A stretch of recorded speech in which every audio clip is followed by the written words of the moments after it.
A very good morning students. I am Pradeep, your SST teacher. Now today we are continue our history chapter number 12 the revolt of 1857 according to new book. ये हमारा chapter number 12 है और पुरानी books में ये chapter number 15 है. इसका हमने फर्स्ट पेज और सेकंड पेज हाफ जो है वो प्रीवियस वीडियो में डिस्कस कर लिया था. Now today we are discuss second page का जो हमारा पॉइंट है इकोनॉमिक कॉजेज़. आज हम इसके इकोनॉमिक कॉजेज़ देखेंगे कौन से ऐसे इकोनॉमिक कॉजेज़ रहे जिसके कारण 1857 का रिवोल्ट जो हुआ. फर्स्ट जो पॉइंट है हमारा फर्स्ट पॉइंट है ruination of the Indian trade and industry. ठीक है. The British come to India for trade. They use to trade raw material cotton jute from India और cheap rates and use to sell the finish good made in the factory of England on high rate. कहते हैं कि जो britisher India में आए trading का काम करने के लिए, जब वो जैसे वो इंडिया में आते हैं तो उन्होंने जब अपना ट्रेडिंग का काम शुरू किया तो हमारा भारत का जो ट्रेडिंग का काम था वो बिल्कुल बंद करवा दिया उन लोगों ने, बिल्कुल ख़त्म हो गया. वो हमारे यहाँ से ठीक है कच्चा माल जो रॉ मटेरियल है वो ख़रीद के ले जाते थे. रॉ मटेरियल में कौन कौन सी चीज़ें ख़रीद के लेके जाते थे, जैसे कि कॉटन. ठीक है. कॉटन का यहाँ पर बताया गया कॉटन को, जूट को, रॉ और भी बहुत सारी चीज़ों को, रॉ मटेरियल को वो चीप रेट पे यहाँ से ले जाते और इंग्लैंड में ले जाकर वहाँ की फैक्ट्रीज़ में सामान बनाते और हम ही को हाई रेट पे इंडिया में ला कर ही वो सेल करते. ठीक है. इस तरीके से जो इंडिया की जो ये कह दो कि वेल्थ जो थी वो अब इंग्लैंड में ड्रेन होना शुरू कर दी. दे पुट इस तरीके से उन्होंने क्या किया, हमारे तो जो उद्योग थे उनको बिल्कुल ही बंद कर दिया, उन पर पाबंदियां लगा दी, जिससे क्या हुआ भारत का जो व्यापार था धीरे धीरे बिल्कुल नष्ट होना शुरू हो गया. और इस तरीके से जो इंडियन थे so Indian went against the britisher. जो इंडियन थे वो ब्रिटिशर के अगेंस्ट जो थे वो हो गए. क्लियर. नेक्स्ट पॉइंट है डिस्क्राइमिनेशन इन गवर्नमेंट जॉब. अब वो हमारे साथ गवर्नमेंट जॉब में भी डिस्क्राइमिनेशन करते थे. कैसे? During British rule Indian were not appointed on high post. ठीक है. ब्रिटिश रूल के दौरान क्या हुआ, वो उनको हाई पोस्ट पे नहीं देते थे, कोई भी हाई पोस्ट नहीं देते थे. Indian were given lower salary and compare to English. इसके अलावा वो हमारे लोगों को बिल्कुल लोअर सैलरी देते थे. क्या? Compare to Britisher. ठीक है. मतलब इंग्लिश की हाई सैलरी होती थी और इंडियंस की जो सैलरी थी वो लोअर होती थी.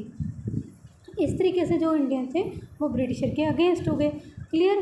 थर्ड पॉइंट है बैड कंडीशन ऑफ ज़मींदार. ज़मींदार की कंडीशन अब बहुत ज़्यादा हालत जो थी उनकी बुरी हो गई थी, ख़राब हो गई थी.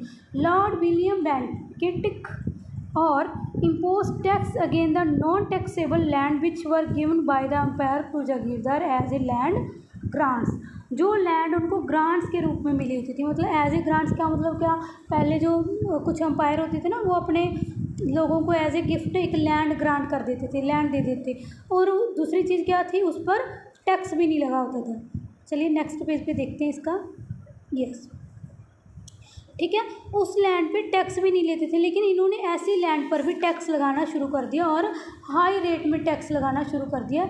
इस तरीके से देखो पहले बादशाह के द्वारा अपने ज़मींदारों को इनाम के तौर पर वो ज़मीन दी जाती थी, जिस पर अब इन्होंने जो टैक्स का मतलब और ज़्यादा इंक्रीज़ इन लोगों ने कर दिया. इस तरीके से जो सरकारी कर्मचारी थे जब वो टैक्स को कलेक्ट करने के लिए आते तो वो इनके साथ बहुत ज़्यादा डिस्क्राइमिनेशन करते. सो ज़मींदार जो है वो भी 1857 में ब्रिटिशर के अगेंस्ट आ गए.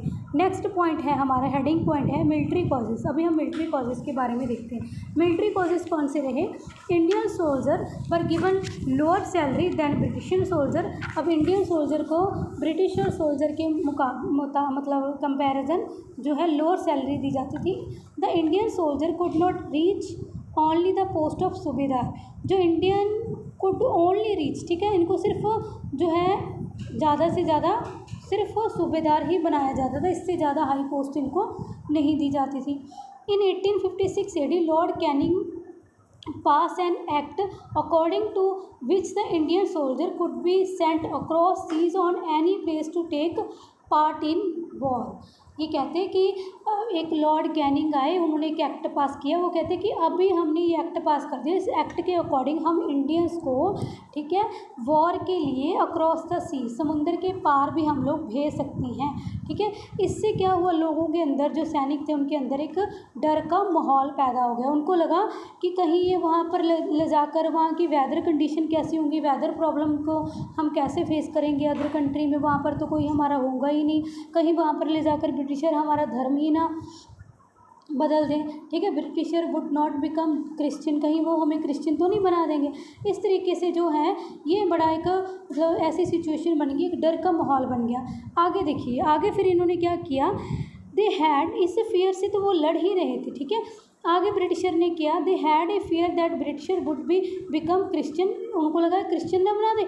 इसके बाद उन्होंने क्या किया, इन 1857 AD britisher gave soldier, britisher को क्या दी, एक न्यू राइफल दी गई, ठीक है, सोल्जर को क्या दी गई, एक न्यू राइफल दी गई। The cartridge were to cut the with the teeth become loading, these were greased with the cow and pig fat, ठीक है। इस तरीके से एक राइफल लॉन्च की ब्रिटिशर ने। उस राइफल में क्या था, उसका जो कार्टिज था, कार्टिज क्या होता है, कारतूस जिसको हम बोलते हैं, उसको जब राइफल में डालने से पहले टीथ के साथ छीलना होता था, ठीक है।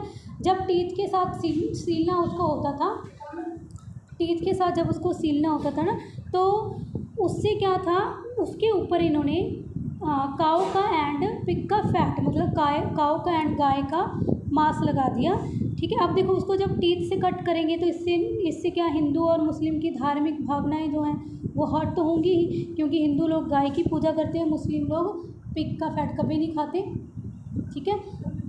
इस तरीके से जो है ये बड़ा ही मतलब जो हम ये कह सकते हैं कि बहुत ही बुरा सलूक जो था वो इंडियन के साथ कर रहे हैं, बहुत नए नए तरीके वो लेकर आ रहे थे। नेक्स्ट है इमीडिएट कॉजेज़। इमीडिएट कॉजेज़ कौन से होंगे, ग्रीस कार्टिज, वही इमीडिएट कॉजेज़ तो यही रहा कि कारतूस जो थे, the Indian soldier were not satisfy from the British government, Indian soldier जो हैं ब्रिटिश गवर्नमेंट से सेटिस्फाई नहीं थे, ठीक है, क्योंकि वो उनको किसी तरीके की कोई अपॉर्चुनिटी भी नहीं दे रहे थे इस तरीके से, और नए नए तरीके ऐसे निकाल रहे थे, जैसे 1857 में ब्रिटिश ने यूज़ की ग्रीस की हुई कार्टिज, ठीक है, जिसपे काऊ का और पिग का फैट लगा था। इससे हिंदू और मुस्लिम, ठीक है, the Hindu and the Muslim did not want to use this cartridge because by doing so their feeling were hurt, अगर वो इसको यूज़ करते थे तो उनकी फीलिंग हर्ट हो रही थी।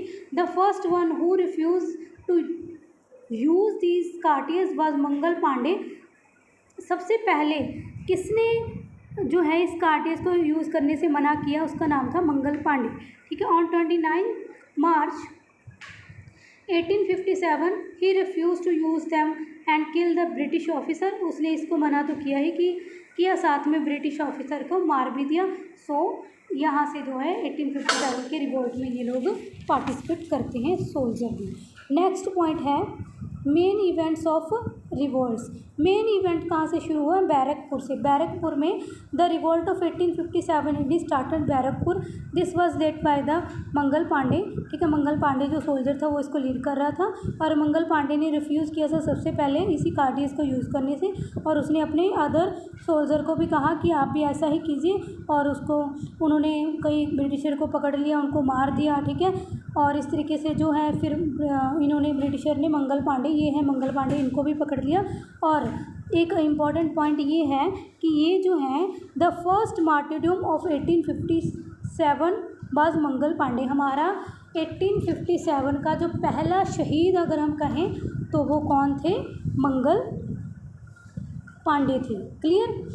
तो यहाँ पर आगे ये बताते हैं कि ये न्यूज़ जो है पूरी इंडिया में स्प्रेड होगी, और लोगों की जो फीलिंग है वो बहुत इससे हर्ट हुई, ठीक है। अभी हम नेक्स्ट पेज देख लेते हैं। नेक्स्ट पेज है the event of Meerut. Meerut का इवेंट जो हुआ, यहाँ पर ये बताते हैं नियर अबाउट 1805 सोल्जर ने यहीं पर भी बेटा सेम किया, उन्होंने भी रिफ्यूज़ कर दिया कार्टिज को यूज़ करने के लिए, और उन्होंने काफ़ी सारे ब्रिटिशर को पकड़ लिया, उनको मार दिया, ठीक है।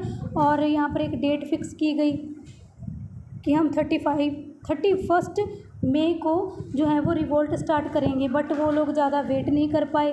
ठीक है, उन्होंने इसको रिवोल्ट को 10 मई 1857 को ही स्टार्ट कर दिया। जेलें तोड़नी शुरू कर दी, ब्रिटिशर ऑफिसर को मारना शुरू कर दिया और उनके काफ़ी सारे घर के मेंबर मार दिए इन्होंने, उनके घर जला दिए और कहा मूव फॉर दिल्ली, कि दिल्ली चलो। क्लियर बेटा?